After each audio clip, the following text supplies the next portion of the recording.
All right, let's start. So hi everybody, I'm Jatian Chen. I'm the Stanford Online Accessibility Program Manager. Thanks for attending this session. If you do need, yeah, it's kind of hard to read, isn't it? Lights. I don't know if anybody can rub the lights in. Thanks. So if you need the slides, it's at tinyurl.com/SUwebcamp2019-A11Y. That's tinyurl.com/SUwebcamp2019-A11Y. All right, so just dive right in. When I talk to people on campus, and I talk to a lot of people about their websites, about their web app, you know, usually my first few questions, you know, why are you doing this? Who's your audience? And a lot of times, I'll get the reply, everyone. We want everybody to come to our website. It's meant for everyone. And then you have to start asking, what do you mean by everyone? Usually I have to refine it, but it's a clue that we want to design something that's usually inclusive, and we want a lot of people to use our website. And but we're not really sure how to get everybody in, because we have people with different abilities and different ways of accessing our site that we usually don't think of. So what I was trying to get at, oops, okay, that didn't work. All right, so when you design for accessibility, you also benefit a lot more users, and all benefit users in different situations. So they do not, and I'll talk about that a little bit further later on. So just a bit of definition, what's accessibility? I'm actually going to start with usability. Accessibility is part of usability, borrow some ideas from usability. So usability, as you might or might not know, is already, it talks about the efficiency and effectiveness of using something, of accomplishing a task in a certain situation. So what that means is, you know, accomplishing a task also means getting information from your websites. And accessibility is the usability of products. So it reference back to usability, the usability of products for a wide range of people with different capabilities. And what does that actually mean? What's this wide range of capabilities that we're designing for? You might already be familiar with something called the bell curve. Right, when you design a site, and this is you also might have heard of this thing called 80-20 rule. They spend 80% of your time get the best bang for the buck. So you're designing for most people, and when we say people with the widest range of capabilities, we also mean let's look at the other people on the edge on the smaller ends of the bell curve. If you tilt this bell curve into, you look at it from another perspective, it's kind of like a scatter shot.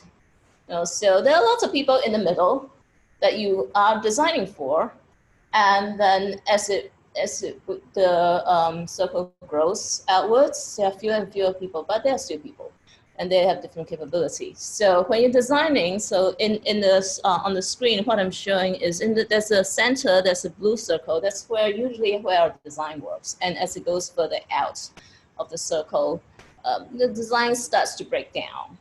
And you know, when we think about design, when we're designing and can think about all these other concentric circles of people, if we try to think about your design to include them, we will include a lot more people.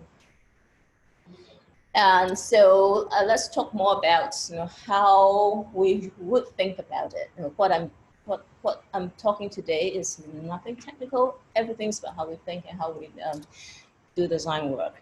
So let's try to trace back now. How to use a website? Just imagine a website. You can pick any site you want. you probably look at the site. And if it's YouTube, you might be listening to the site, or SoundCloud, or podcast, you'll be listening to it. So you have two ways of getting input from the site, right? And then you get the site, you get this information, and you think about it, you consume it, and either you go on and do further parts of your task, you walk away. If you want to look for a plane ticket, you might go buy the ticket and all that. You think about it, you use your brain to think about it, and then you interact with the site.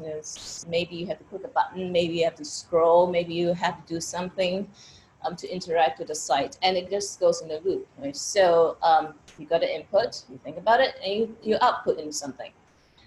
All right, so how do people get how do other people get input? Sometimes people might have some vision impairment. It's only 2% who are actually blind, but 50% of us wear glasses.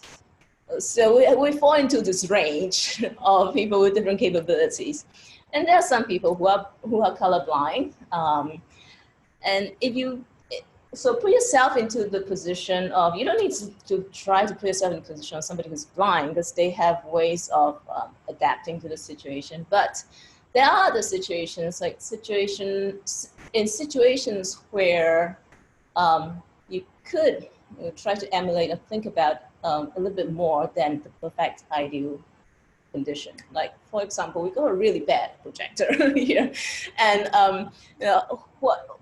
so color contrast is really a big issue when we're talking about it. But so there are situations where it might be too bright out in the sun, too dim, what we're happening now, or you just kind of have a blurry image.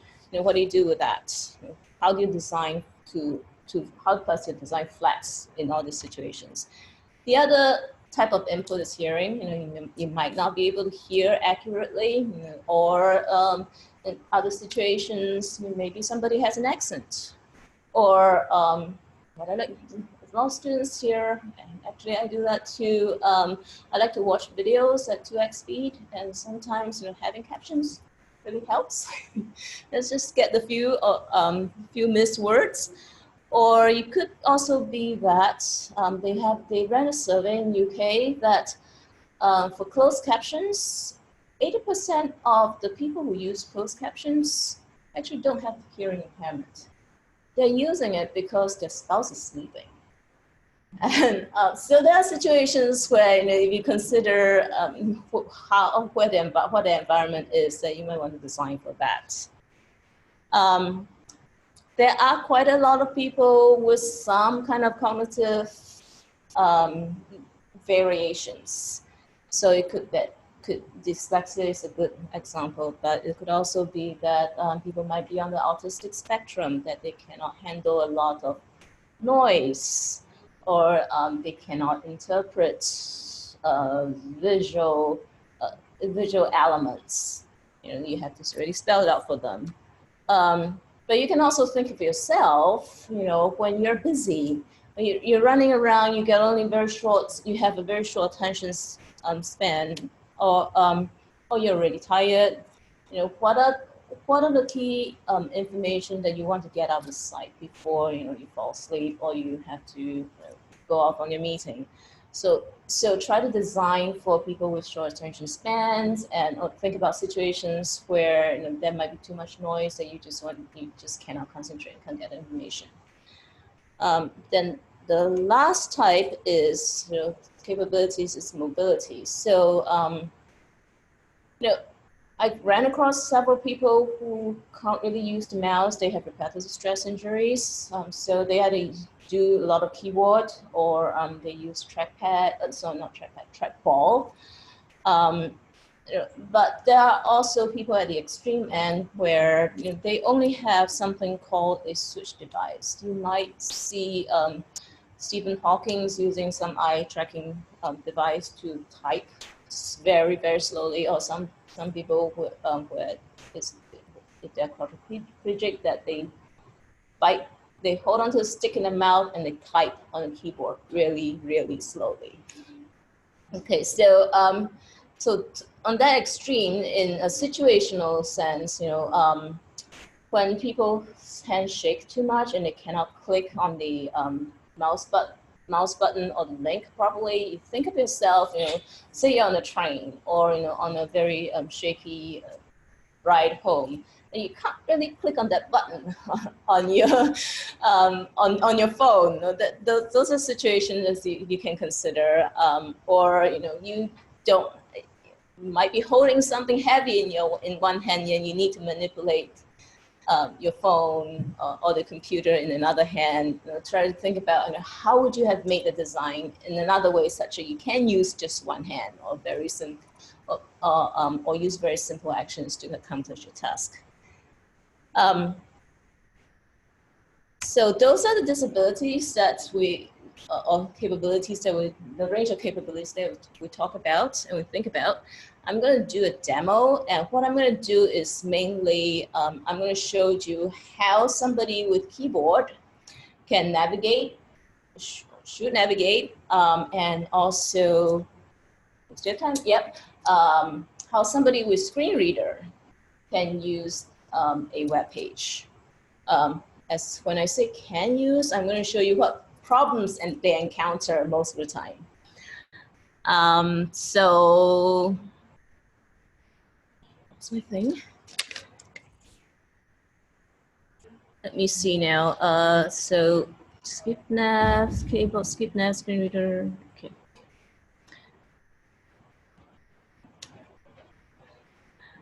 I don't know if you am I connected? All right. So this is like seriously small. Let's see if we can. So when you're designing websites, you also have to think about people who have to zoom in really close up to look at a website. So that's what we're doing now. And most of the stuff we do nowadays, we have something called responsive web design. And so usually the page would scale fairly well, but every now and then I'll come across a page where when you zoom into the page, all the words overlap. that just doesn't work. So what I'm going to show you is a page that, well, the other day I just got an email from our financial services that they say, hey, if you want to travel, we have a new policy, we have new ways of calculating how much you can claim for your travel expenditure. So I went to that site, and this is how I discovered what's going on on that site. So for keyboard navigation, usually people use tabs and shift tabs goes back and forth, and they can use some arrow keys when you're in a selection, and either use the enter key or the space bar to select a link or a button. So I'm going to use tab now.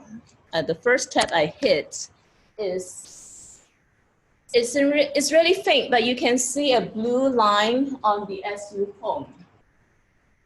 Okay, so that tells the user where their cursor is, their pointer is, and when they hit enter, it will go to that SU home link. I'm going to keep hitting, and so it goes to support request, and it goes to contact us. All right, and then it goes back and to the search Vingate search columns. Not too bad. The read order is a little bit off, but we're in the menu here, and there are only 4 choices, so people can switch easily, and it's not confusing. I'm going to keep going to staff. Let's see what's under staff. All right, so for staff, if I want to claim my travel expense, I have to go through this menu and try to find the travel part. Okay, I do see the travel icon on the in the middle. All right, so I need to somehow get my cursor over to travel. Let's start again. Tab. I'm looking at SU home. Tab, tab, tab, tab. All right, so now I'm in the left menu, home, and I need to go down faculty, staff, and I need to get a travel. So what's happening is on the left, there's a big long menu, and each link has 2 tabs. Tab, tab, tab, tab. Okay, let's go. We'll keep going because I need to get to travel. Keep going. Oh, somebody actually saw travel. I was aiming for that travel icon on the top, in the middle. I'm gonna try to get to the picture with the plane there. Okay, I'm gonna keep going to, where am I? All right, now I'm on to the right side. All right, let's keep going. Finally, I think I'm getting there. All right, so when I tested it out, I counted that I need 64 or so tabs to get to where I want. So that's not really helpful. And what usually people's solution for this is, and this site doesn't have it, they have a skip nav at the very top of the screen. So right where the SU home is, that the first click is, do you want to skip all this navigation? And jump into the main menu. All right, so if I go to travel, that looks fairly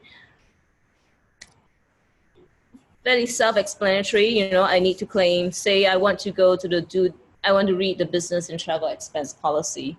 I just clicked on it. All right, and I have to tab through. So this is like a pain. You can obviously see this is a painful process for people using keyboard. Now, I'm going to reload the page. For people who use screen readers, I'm going to start screen reader right now. VoiceOver on Chrome, Fingate, travel overviews, Google Chrome, window, Fingate, travel overviews, web content has keyboard focus. Hey, I don't know if anybody online can hear this. I'm assuming. Zoom system dialog. Chat list text. Zoom group chat. All right. To everyone. System dialog. Let me turn this off. F5 button. VoiceOver off. And turn up the volume. This is the max I can go. VoiceOver on Chrome, Fingate, travel overviews, Google Chrome, window, Fingate, travel overviews, web content has keyboard focus. We can't hear it.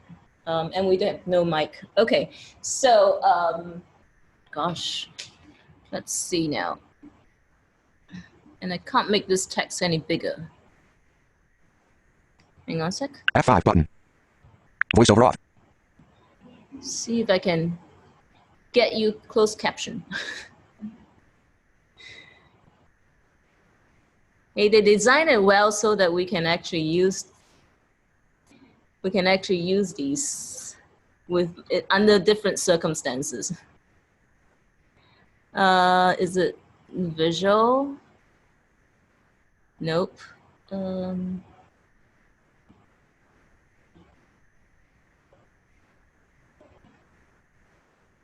Text? Nope. Shoot. I don't know where it is.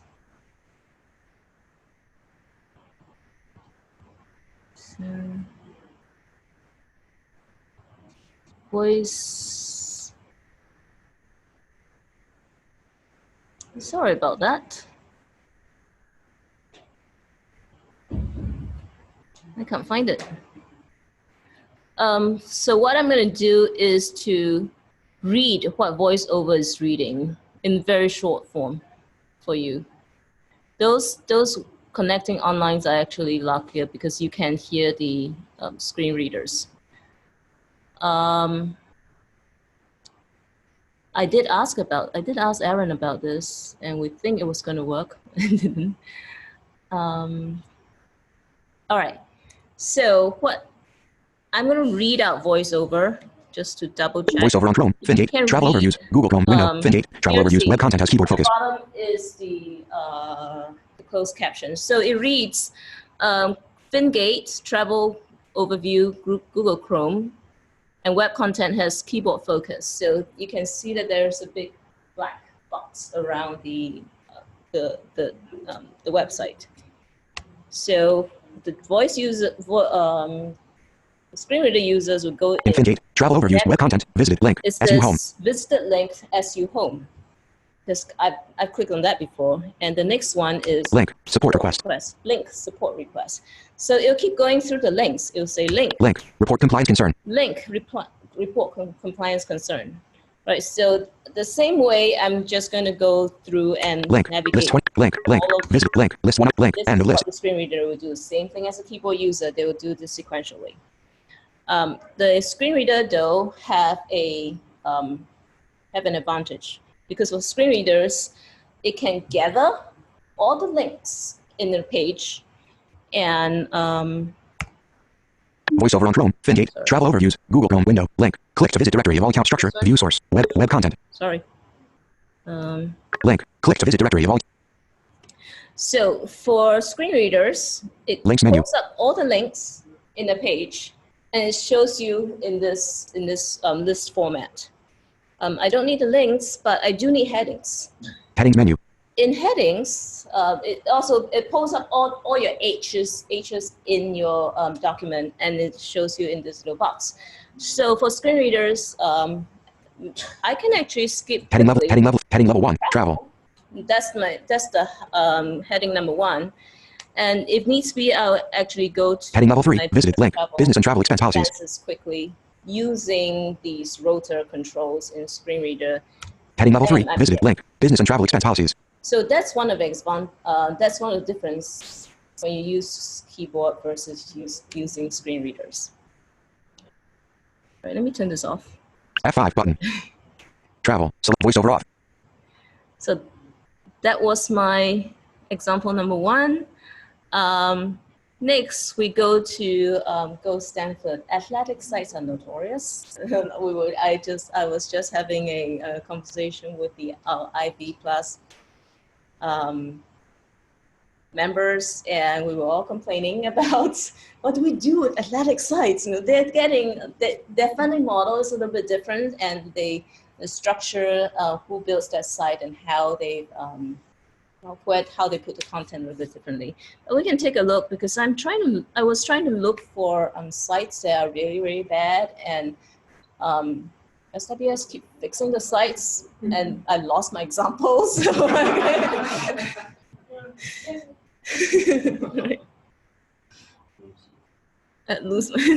So in here, let's try the keyboard navigation. So tab, skip to main content. Great, they have this. Okay, I'm not going to skip right now, but this is one thing that FinGate financial information doesn't have, and it will jump me down to the cardinal channels. But in case I need to look at the menu, I'm going to keep going. Tab, skip to main nav. All right, and we got a box over recap. I don't know what that is. The rest of the information, I think it's a recap for stuff that's on the left that I can't see. Let me try to zoom in, maybe. There we go. A little bit better. You can see that recap has a little arrow to the left, but I couldn't read whatever it is recapping. Okay, next one. So it looks like the menu is moving to the left, but most of the text is scrolled off screen that I can't read. And I think even if I go back, if I use Shift Tab to go back, it kind of covers up all the recaps. So keyboard users have no idea what this this composite calendar is reading. What else is there? All right, so if I try to use, say, oh my God, where am I? Sorry, this is my cheat sheet. So I'm going to turn on screen reader, reload, and turn on screen reader. Mac OS 10, VoiceOver is on. Chrome, Stanford University Athletics, official athletics website, Google Chrome window, Stanford University Athletics, official athletics website, web content has keyboard focus. Website. And let's go forward. Stanford University web content. Stanford University Athletics, official athletics website, web content. This keyboard is a little bit different. I'm trying to get used to it. Visit link. Skip to main content. Skip to main content. No, actually, I need a ticket. So the ticket looks like it's in the menu. Access key available. C. Visit link. Skip to main navigation. Skip to main navigation. So skip to main navigation will help me skip all the calendar. Access key available. In. information. Press, visited, link, skip to main navigation, visited, link, skip to navigation. So I press skip to navigation. Let's go next. Heading level 2, main navigation menu. Heading to main navigation. Link, image, Stanford. Link, image, Stanford. List 8 items. List of 8 items. That's fairly standard. Now that we're all implementing menus with list items. Collapsed, visited, menu pop-up link, men's sports, 1 of 8. This collapsed, visited, menu pop-up link, men's sports, 1 of 8. So everything is accurate. Collapse means that there is a secondary menu that has been collapsed, and that's accurate. And I come here before, so it's visited, and it's list 1 of 8 on men's sports. List 8 items level 2. List 8 items level 2. So remember we had a collapse, so there was a sub menu. Link, function E, left curly bracket, return 0, less arguments at length, E.WAI, arguments 0, Bryce Henry has left the meeting. equals arguments 0, E.W, this, frown, P.K.OB, E.I, baseball, 1 of 8.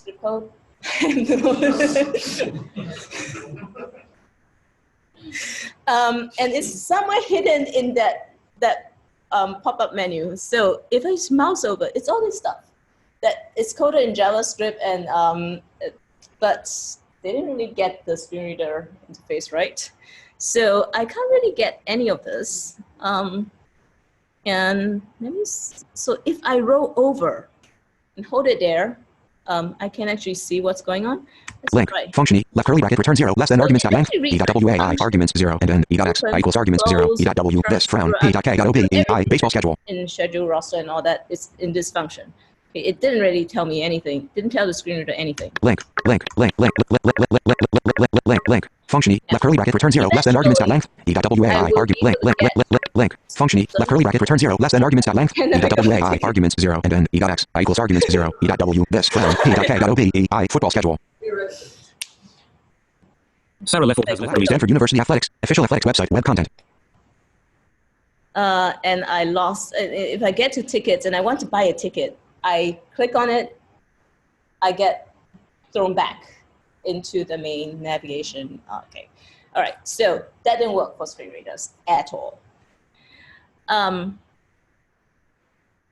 off screen reader. F5 button.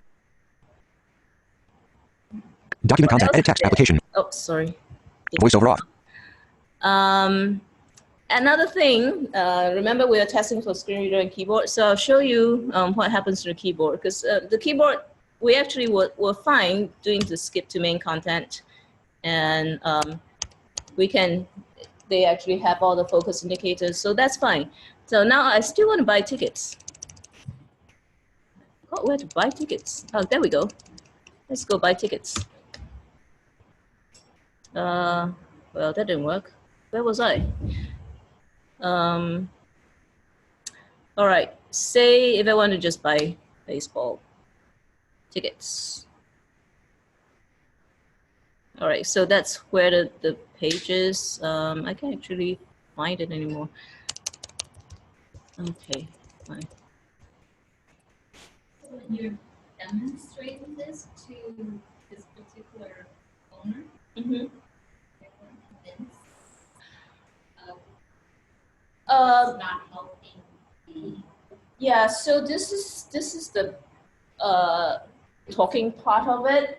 So the owner of the site has very little sway with the creator of the coders of the site. So the way athletics, particularly athletics, works is that all of Pac-12 get together, all the schools get together, and we're listed under Pac-12. Pac-12 produces the videos, they produce some of the articles, they also hire out to a vendor to do the website. They hire to another vendor to do the ticketing. And so we... a brother and a sister. Yeah, and so we have to, so eventually we're like really frustrated. We got all of the Pac-12 schools together to write a letter. Each of us write a letter to Pac-12 and say, fix your site. And finally Pac-12 said, okay, talk to the vendor. So it's kind of like a really roundabout way of trying to get things to work, and it's progressing very slowly. So I can't remember where I was now. I think I was somewhere here that I was trying to buy a ticket. So in the composite calendar, if I ever get there, there were ways to get to maybe is it May? Okay. So maybe I want to buy a ticket. I need to get down to some of these events. Can I do this? All right, somewhere in there, there's a way to buy tickets. And I cannot find it right now. Gosh darn it. All right, maybe I'll skip this demo. So what are we now? 16? On the bell curve of, Uh-huh. are we talking about 10%? I mean, I guess it varies depending on who you are. Right, so How do you determine when it's, like, say, Stanford University, 10% of our visitors are typically, how do you know that? How do you find out? so we don't do it by numbers. We don't do it by statistics because we cannot. So there are rules and regulations in US that says that if it's something that you, if it's education related, if it's of a public, if it's a public access area, then you need to make it such that everybody can have access. So it's not like we're just taking care of the 90% of people. So that's why we, just by designing a website to include a lot more people, then you have to do less of the individual accommodations. So for example,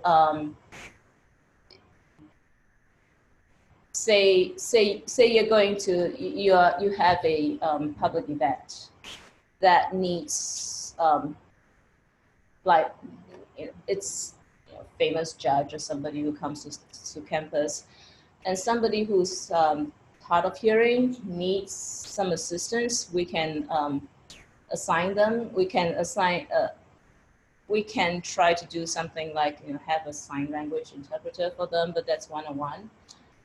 So for those kind of big events, to make things accessible, we just say, here's a vendor service. We will always provide live captioning for these events, rather than doing it one-on-one. And we have, so that's why universities are a little bit more cautious about just using statistics to determine who we can accommodate. Also, for our online courses like MOOCs, massively open online courses, we don't even ask, we just caption all of our courses because we just can't decide, we can't determine people in US, maybe somebody's connecting from other places in the world. We cannot individually accommodate them, so we make them all. We caption all of the courses. All right. So I'm not going to show you that because I think I lost my place in this calendar. What I was going to show you is, this is for later because you'll see it. You look at these two things, all games and all sports. They both look kind of like drop downs, but they kind of behave differently. So I'm going to try to see if I can tab over here. All right, so it's print. And it highlights left arrow for the and right arrow for the calendar. And in all games, if I hit space bar, I can choose with the up down arrow how this behaves. Maybe I'll just, all right, so that's one way of interacting with the drop down. If I tab over to all sports, I cannot interact. I'm using up down arrows, but I cannot move this all sports.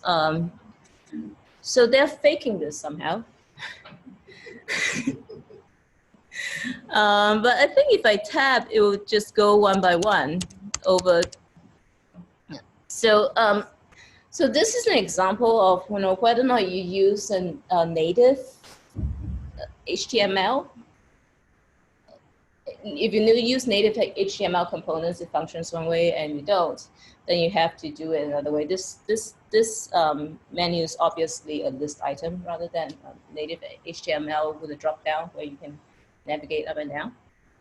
But that was one of the examples I want to show you. Now I'm going to move over to just. I was going to show you our Stanford website, but I think I might. Maybe I have time. Yeah, I'll show you quickly.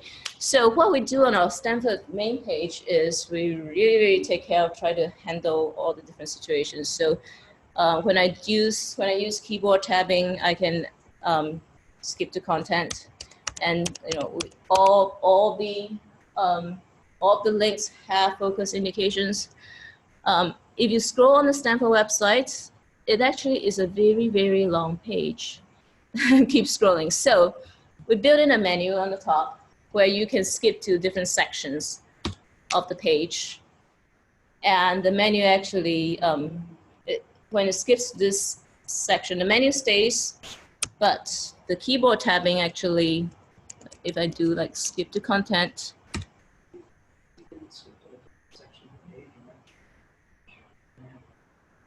did I? Yeah, the nav goes to different pages. Oh, okay. My bad. But the nav still stays up there. All right. Yeah, I thought we went to the different section of the page. How do we go to different section of the page? Can we skip to the different section of the page? No? Okay. You can skip to the main content, so you can scroll past the banner image. But once you get to the news section, which is just the first section, then you scroll. Okay, so we just keep scrolling. Got it. Okay, so for screen, well, I take that back. I don't. For screen reader users, to get through this huge long list, they can actually do the headings that I told you earlier, where VoiceOver on Chrome, Stanford University, Google Chrome window, Stanford University web content has keyboard focus. on VoiceOver and I activate View the source, loader. web content, Stanford University web content. Headings menu. I can use the headings to skip to a lot of different heading level 3, heading level 2, academics. Heading level 2, academics. And jump to different sections quickly. So it's actually, screen reader might be faster than me scrolling. I'm going to use that next time. And for screen reader users, have you guys heard of something called, something called alt text, alternative text? So that's information to describe a particular image for screen reader users. And just show you this.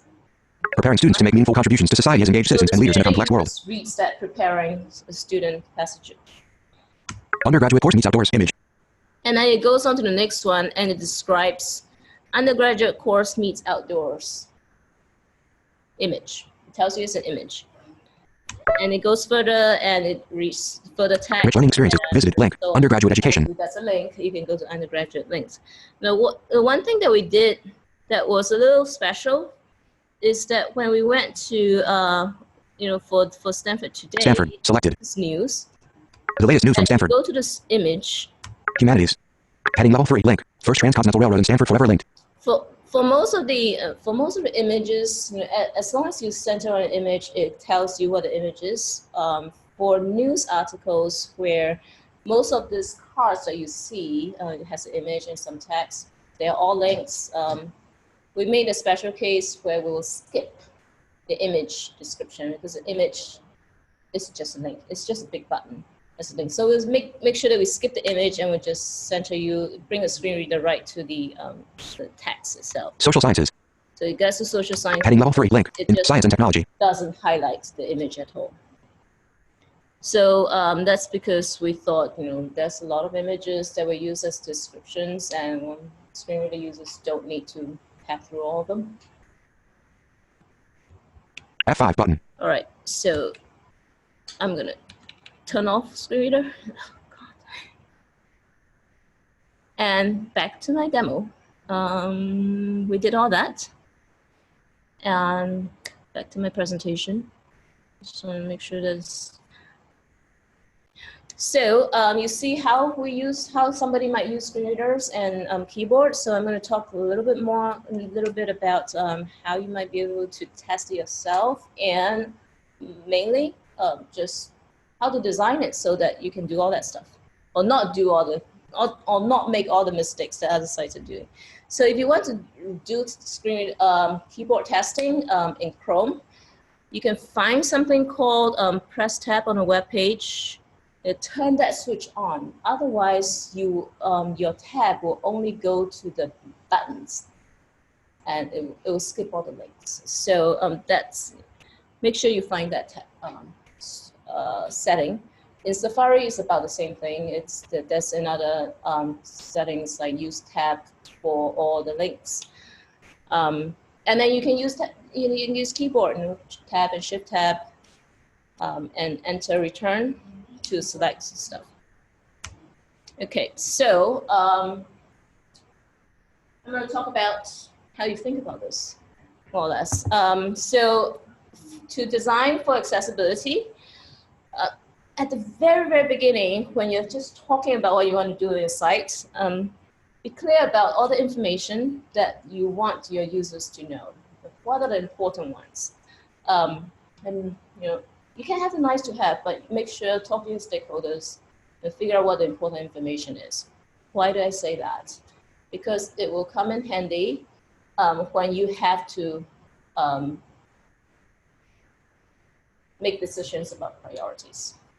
So things like if you need to cut anything, you need to emphasize any information rather when you are in a pinch.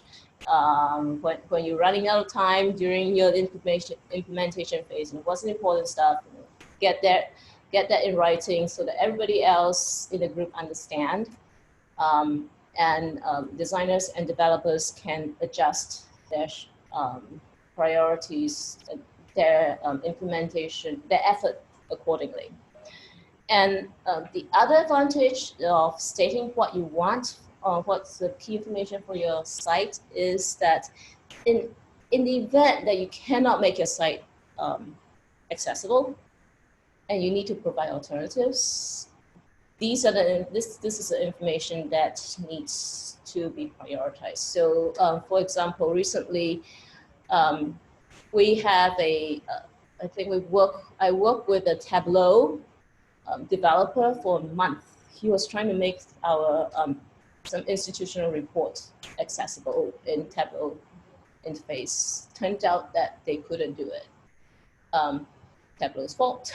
we really tried, and we went to the experts as well to try to hack the code and everything else. And in the end, we said, okay, we're using.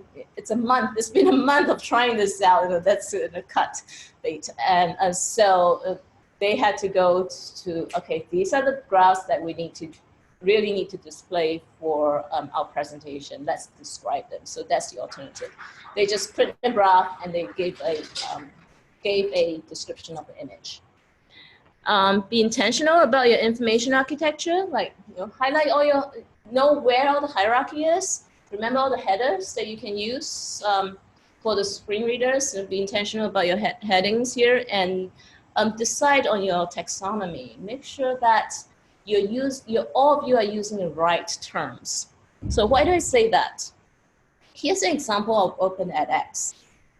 It's a learning management system, and you can see that there's some kind of banner in the top, and it's got a title of the class, and there are a few tabs on the top about courseware, course information, and there's a left menu, and then it's in a course. It's in a course content proper, and the course content actually have pages on the page navigations on the top. So what happened was when I look at this page, come on, tab.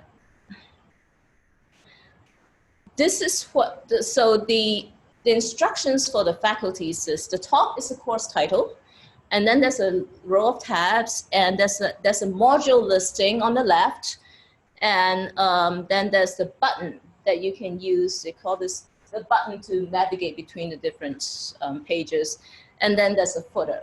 So the instructional designers was using this language to talk to the faculty and write their documentations.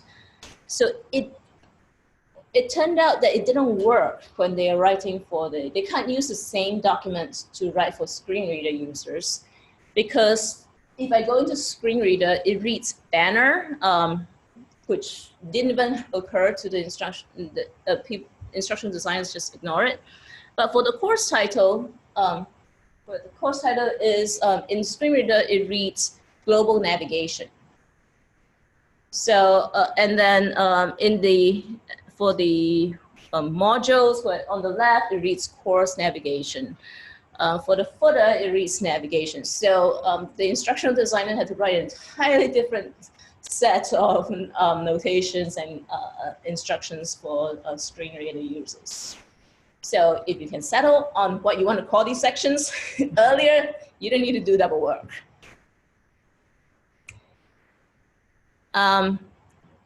What else is there? I lost this one. And you have to think about, if you have a chance to do in your content, think about your sequences, the sequence of your read order. So sequencing, write all your sections, name all your sections, and how they flow. This is an example from BBC, up in which cards and what's their sequence. Specify all your buttons and links and write them all down. Read hover state, focus state, draw them out on white on black, all the different states, because you don't want to leave it to the developers to decide what to do. They have other things to worry about. And if you want to make it, hang on to your decision if you want. Then don't make users guess as what things are. Here are some Chinese characters. They all look about the same. And I can tell you the meaning of every single one of them, but you probably need some labels, right? So do the same for your users. Put labels on these pictograms so that other people might not know what you actually mean. Specify the placements on behaviors of your errors. So here's an example from our single sign-on, where when you try to do when you try to type in the password, the error or the hint comes up at the bottom. What happens is that somebody, the error keeps overwriting each other at the bottom, and you have to keep track of that. If somebody has low vision and or tunnel vision, they can't see the errors, they will never know what this means. And choose some colors with sufficient contrast. John, I got one of yours. That was Sarah. That was me. But this was just during a presentation, and somebody fixed it really fast during his session. Here's one of the examples that is a combo of colors and errors, because this one was a sign-on for our central registration system, our time cards. One day I found that there was an error message or a warning that's happened at the bottom of the screen. And it has low contrast, and it's not in the, it's supposed to be a warning so people can get to it sooner than they can log in, but it's got shuffled to the bottom. So that didn't work out. And use more than colors. So in our, we have all these brochures where activities are occurring at different locations, and they use different colors on the top to signify where these locations are. And for somebody who's colorblind, they won't be able to see it. So the next year they fixed it. They fixed it where they have little symbols to tell you where the locations are, and that thing. So that's a little bit better. They just have a little bit of tweak at because there were two axes with different colors. And what else is there? Use standards, try to know your HTML, know some of the HTML, just know when to use a button versus when to use a link, like know when to use a drop down and when not to, because all these HTML semantics works with the browser, and the browser communicates with the screen readers, and you have to communicate the same information. You have to communicate the right semantics to the screen readers. And test with real people. So you can do all this on paper, and just do like a cognitive walkthrough with paper. So just choose somebody, just even your colleague, say, hey, I have this task, these are the screens, walk through it with me. And you can do it sequentially, just call on the phone or something and describe it to them. If they, and pick up on what they might be confused with, or what they can't see, or where they're making mistakes, and refine your design on paper before you put it into implementation. I think that's all I have for you. So I'll leave you with a slide and also a link to watch a keynote by I think it's an engineer with Apple. What we think is convenient implementations for us is helps a lot more people and help them be independent. I think this might be a quadriplegic. Yeah, some further resources and the links to the slides. And I think I'm over time, but I'll take a few questions so we can talk outside later on. Any questions for me?